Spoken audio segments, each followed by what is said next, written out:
All right, and we are back here on the GSMC football podcast. And for the second part of the show, we're just going to take a look at the updated list of the highest paid wide receivers in the NFL. Just taking a look at the new contracts that were given out this offseason, where everything kind of stands, especially now with DJ Moore recently getting his contract. Now, obviously, he's not the highest paid receiver in the league because of that, but he's up there. So this is right now the top nine. We'll try to scroll through uh, the the list here, but yeah. So Justin Jefferson, of course, is at the top. He signed his contract for 4 years, $140 million. Devontae Adams is still in the middle of his contract. That was for $140 million. He's making $28 million a year. Justin Jefferson making 35, which is the most of any wide receiver. Which is what's interesting is Amari Cooper being on this list because Amari Cooper, I think in terms of the top wide receivers, top 10, he should be outside the top 10. Now this is his right now his current deal, and he's making $20 million a year. Because if you look at the other receivers, they're all making more money than him per year. But he's right now he's up there. Because this is in terms of the value of the whole contract, so that's why he's up in the top 10. So that's just one thing to make note of. Which you guys probably know that, but yeah, I just wanted to point that out. But yeah, it's interesting how Amari Cooper is up there because. Now, Amari Cooper. Now, that's no knock on Amari Cooper. I think Amari Cooper is still a good receiver, but, I he should be lower on the list here. But again, this is just on contracts. But yeah, DJ Moore right now, he's making his contract is bigger than A.J.Brown's, Jalen Waddle. Yeah, he's making now. A.J. Brown's making $32 million a year, so he's making more per year than DJ Moore is. But yeah, DJ Moore's got a bigger contract. So I would I think A.J. Brown's a better receiver than DJ Moore.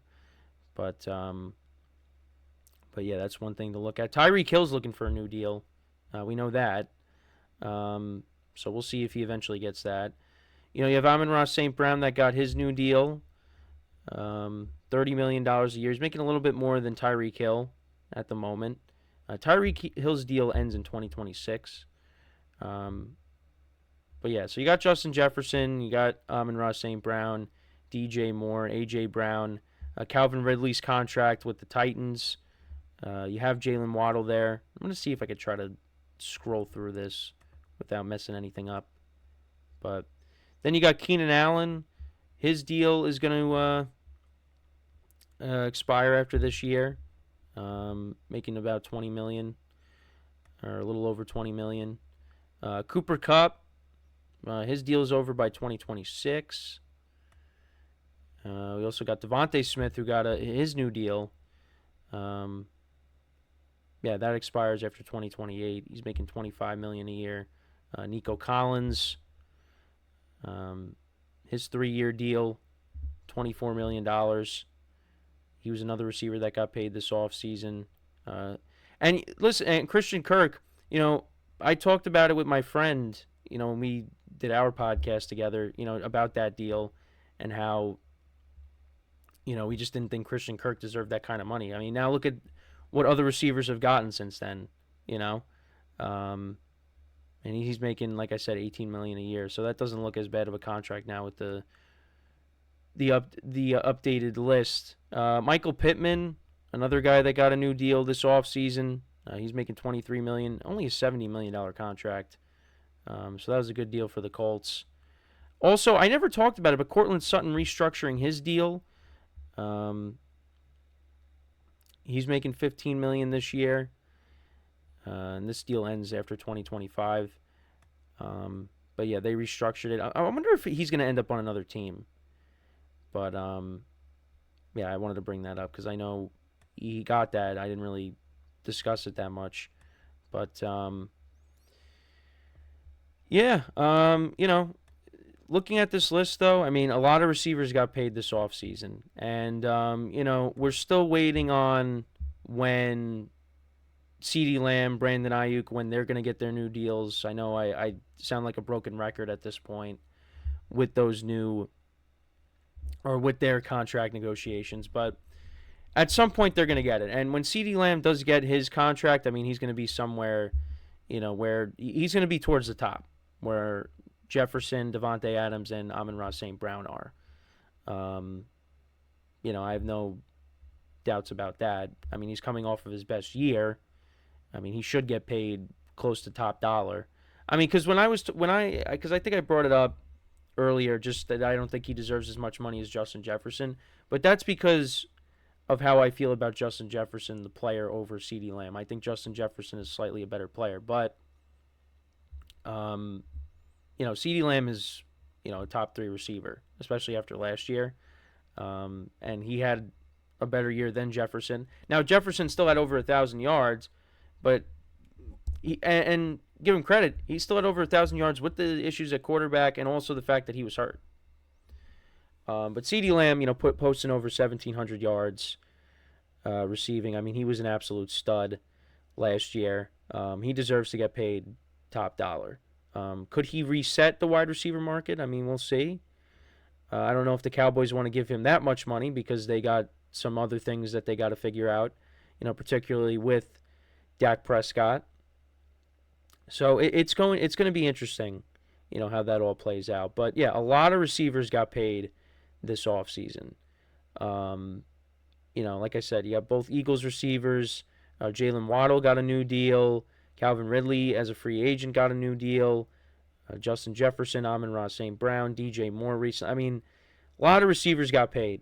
Receivers got paid, quarterbacks got paid, running backs got paid. There's a lot of guys, a lot of positions got paid this offseason.